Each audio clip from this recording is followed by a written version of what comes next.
Ndagusuje udahwema gukurikirana ibiganiro bya Fungrase TV show uko bukeye nuko bwije cyangwa se umunsi ku wundi. Iyi ni Fungrase TV show urabimenyereye neza cyane.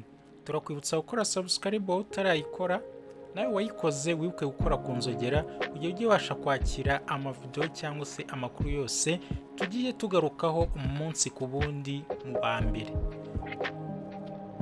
Ingabire Deborah ni umwe mu bahanzikazi bakomeye hano mu gihugu cy'u Rwanda. Uyu akaba yaramenyereye ku izina rya Marina Deborah, akomoka mu karere ka Rwamagana mu ntara y'Iburasirazuba, aha ni mu gihugu cy'u Rwanda. Uyu muhanzikazi w'imfura mu bana babiri yabonye izuba ku itariki ya 28 z'ukwezi kwa munani 1998. Uyu nguyu akaba avukana musaza we Marina Deborah, akaba ari we w'imfura muri uwo muryango. Uyu mukobwa Marina akaba yarakuriye muri korali nk'abandi bahanzi bose. Ahangaha hari mu karere ka Rwamagana muri korali y'abarokore. Ahangaha yari n'umuyobozi w'indirimbo muri iyo korali yagiye akuriramo. So nk'abandi bose rero yakuranye inzozi zo kuzaba umuhanzi cyangwa se kuzaba umuririmbyi. Byaje kumuhira kuko yaje gukora indirimbo nyinshi kandi zigiye zitandukanye, harimo izo mwagiye mumenyera nk'iyo wakita Oshawe cyangwa se indi witwa Onana Onana. Si nibyo byonyine gusa kuko nk'uyu nguyu yamenyekanye mu ndirimbo yitwa Too Much. Ahangaha akaba yaragiye ahuriramo n'abandi bahanzi bagiye batandukanye. Ingabire Deborah, umwe mu bamenyekanye mu njyana ya R&B, akaba kandi azwi cyane mu muziki nyarwanda.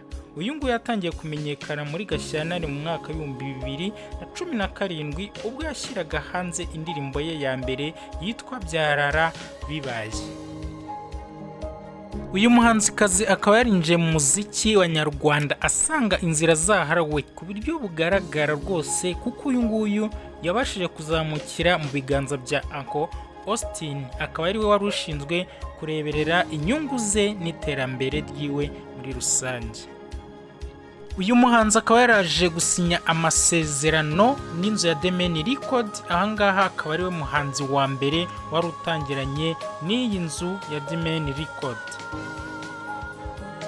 Ku itariki ya 28 Mata 2021, Ingabire Deborah akaba yaratangaje ko yatandukanye na yamufashaga mu rugendo rwe rwa muzika. Tariki ya 13 Ukwakira 2021, uyu muhanzikazi kandi akaba yarasinye amasezerano yo kwamamariza Catches nk'urwego rwo kuzamura iterambere ry'umuziki we, yewe ari nako agenda azamuka mu ntera.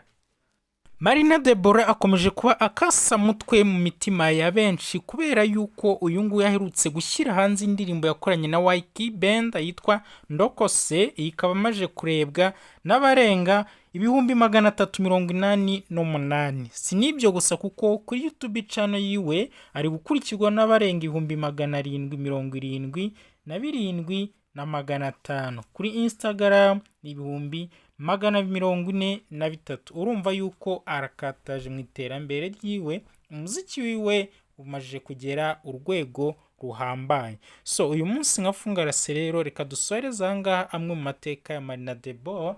Ubutaha tuzagenda turebera hamwe n'ibindi byinshi kuri we uyu nguyu. So turagushishikariza kudava kuri Fungrase TV show, wibuka gukora subscribe kandi kunzogera, yewe kugira ngo ujye ubasha kubona amavideos tuzagenda tugukoreraho. So guys, tusubire mu biganiro bikurikira. Ciao ciao.